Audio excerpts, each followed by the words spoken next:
Hello to you friends, welcome back to my channel, or welcome if you are new. Today I'm drawing and painting two of the species that I have designed for my work in progress story, The Adventures of Moss. First, there are the merinos, which are named after the type of wool, merino wool. Merinos are the domesticated sheep breed that are indigenous to Iraeus, the land where the story takes place. And then there are the mounts, which are sort of the equivalent of a horse or a donkey. There are two types of mounts. The first is a riding mount, which is used for, well, riding, and also pulling carts with a small amount of cargo. The other type is a working mount. These guys are physically bigger and stronger than riding mounts, and are typically used for farming and other laborious tasks. Now that that's out of the way, let's get to what I'm going to talk about today. This is a pretty popular topic, I feel like, and I have struggled with this for a very long time. It is art style. I feel like, especially when someone is younger, they're often worried about finding their art style. I know I certainly did. Art style is basically how one makes art. What materials they use, what techniques they use, how their art looks when it's finished. And here's the thing. I feel like most people think that you can only have one art style.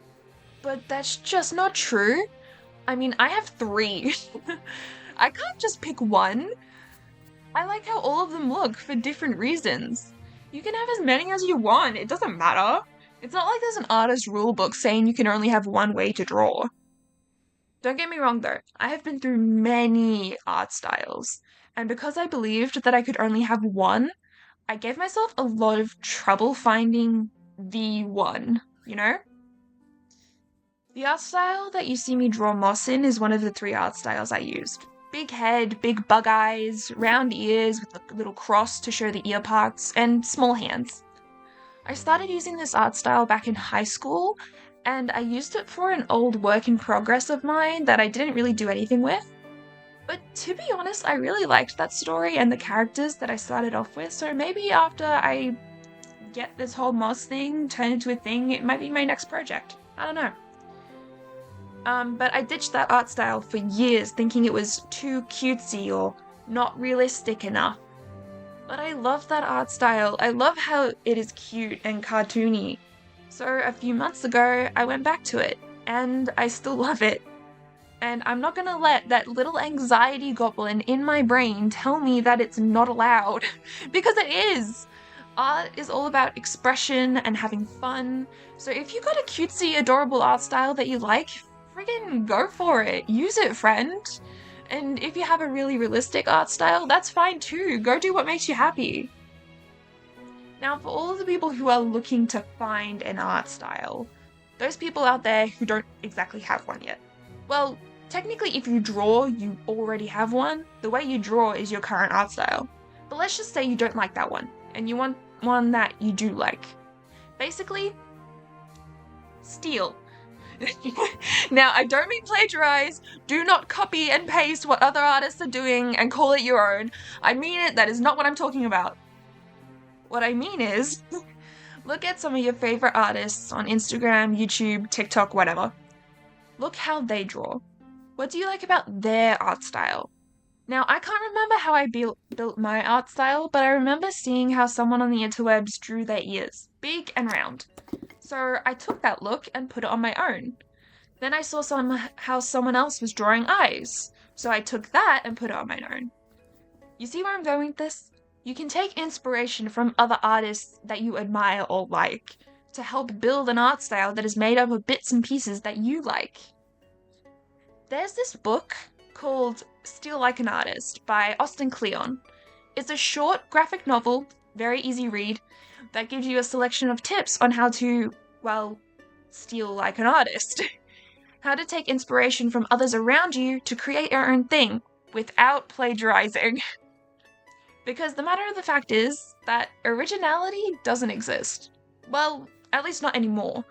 Maybe it did at some point, way back when the Neanderthals started painting on walls. But from then on, people have always copied people. They took what someone else had done and they put their own spin on it, told that story their own way, drew that character in their own vision, etc., etc. It's how it's always been. So don't start worrying about being original now. Go and steal like an artist. But don't plagiarize.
So I thought I would just give an example of what my art styles are.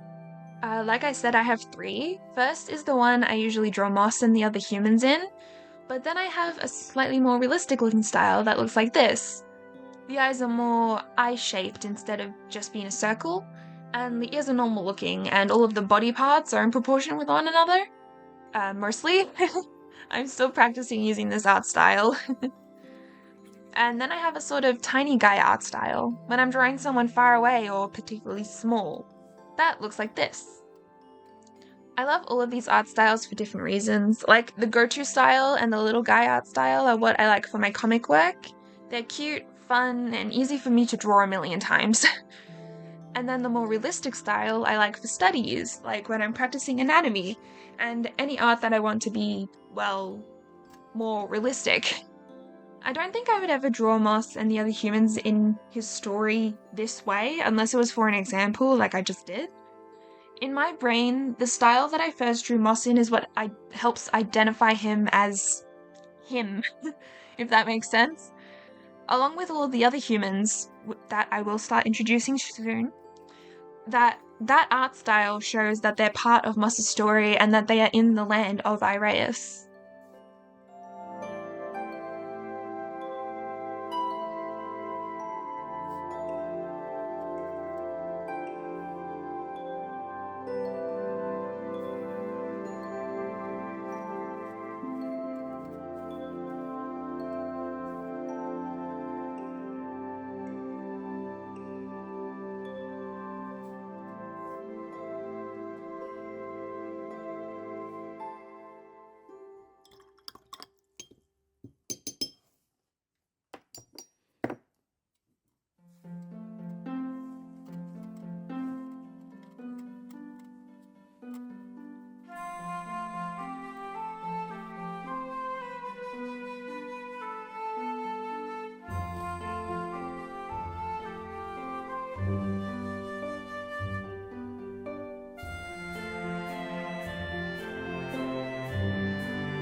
Well, that's pretty much everything from me for now. I did less talking in this video. I've been pretty busy this week, and I couldn't dedicate as much time to recording stuff for this video compared to my others.